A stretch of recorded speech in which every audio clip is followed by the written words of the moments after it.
Hi, Trevor. This is Coach Beam. I want to talk to you a little bit about your delivery from the stretch. You got Randy Johnson on the right, yourself on the left, and I want you to kind of see kind of the difference between the leg drive and really controlling your front side, which we've talked a good bit about, and kind of the differences that you'll see in some of the adjustments that I think that you'll be able to make and really gain some velocity and be able to command the zone with better efficiency.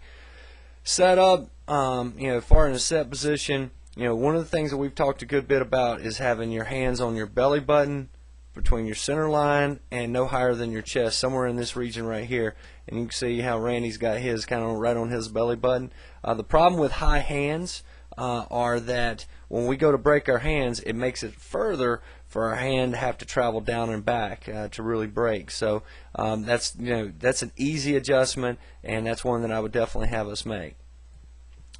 From there, we go to kind of a loaded position or a balance point, and on this particular one, you just kind of slide step, and especially slide step, we really aren't able to use our leg. We want to slide step at times in a game, but not if we don't have to. In this situation here, you can see in this position, you can see how Randy's at a balance point. His knee is right in front of his belly button, and you can see how obviously slide step didn't get there. The thing that's the most concerning here, in my opinion, is you can see how Randy has his knee inside his back toe. Now when I go 90 degrees, I'm seeing your knee over your back toe, so that means that that back side is never getting loaded. Your hips are going the right way, and the little cheat there is just taking that back knee inside that back toe, which is in turn going to load our hips and load our lower half so that we'll be able to use it much more effectively. Now let's start to kind of progress. Let's jump to clip 4, and let's back up 2 frames, and you can see how now when you're loading, how when Randy's loading, you kind of see how his shoulders are downhill or at his target, and how immediately your shoulders are kind of working uphill.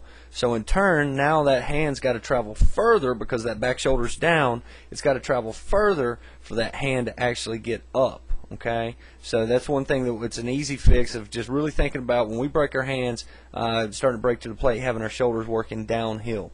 Okay, and you can see how when we start to progress here, you can see how his shoulders stay even, and how your shoulders continue to kind of work up, and there in turn now that hand's kind of getting out and behind us, and now we're at frame 4.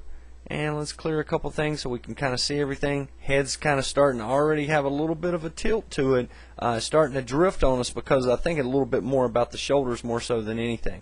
At forward, let's kind of move forward a couple frames and get your front foot on the ground. And one of the things that's a little concerning here is you can see you're at what we call, and I'm sure in your family or your brother being a pitcher, you know what a hill striker is.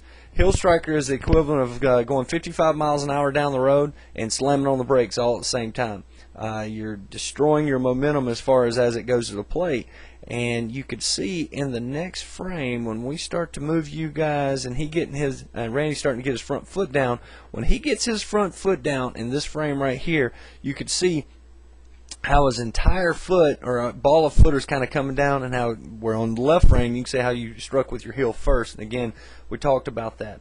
Now here's the thing that he does incredibly well, and the thing of it is I want to compare you to him, both of you guys being taller, longer guys, and how he controls his front side at the plate, as far as how he controls that front side when it moves. So now let's get him back to that front foot land.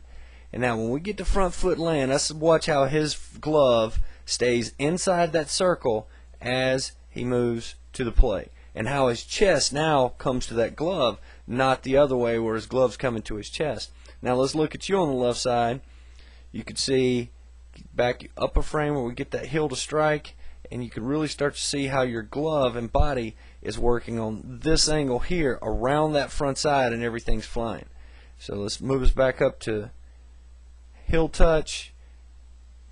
Now boom, boom, and as you can see here, you can really start to see that arm drag here. Okay, whereas with Randy and his arm, he still looks as if he's in an athletic position. He's connected to his arm. He's not running away from it. So now we start to proceed. Boom, we get to drive. And as we get to this point, let's back up 1 frame. You can really start to see Randy's head, how chest, belly button, front knee, head are all going right at home plate.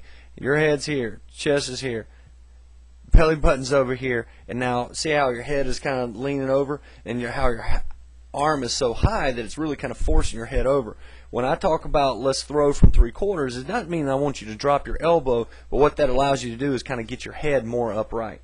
Let's clear out a couple of these things so we can see a little better. So now we get to frame 6, and now at release point you can really start to see how everything that Randy Johnson's doing on the right is through the baseball, head, ball, belly button, knee, and how everything for you is broken. Arms going over this way, okay, head's going this way. All right, you start to really see how difficult it is to command pitches consistently when we've got everything going different directions. Okay, so one of the things, let's steal from Randy Johnson here, is just really focusing on controlling our front side. Okay, not being a hill striker, as far as maybe shorten our stride just about 2 to 3 inches, but thinking about a whole foot hitting the ground or the ball of foot first rather than our heel striking the ground first. Hopefully that helps, and I'll tell you what, let's just roll it back. Let's look at the frames. 2, pull Randy back in here. 2, 3, 4, 5, 6, 7, and 8. And you can start to see the differences of what's going different there. Okay, so let's really think about controlling our head, controlling that front side, and landing on the full foot, not on the heel. Thanks, buddy.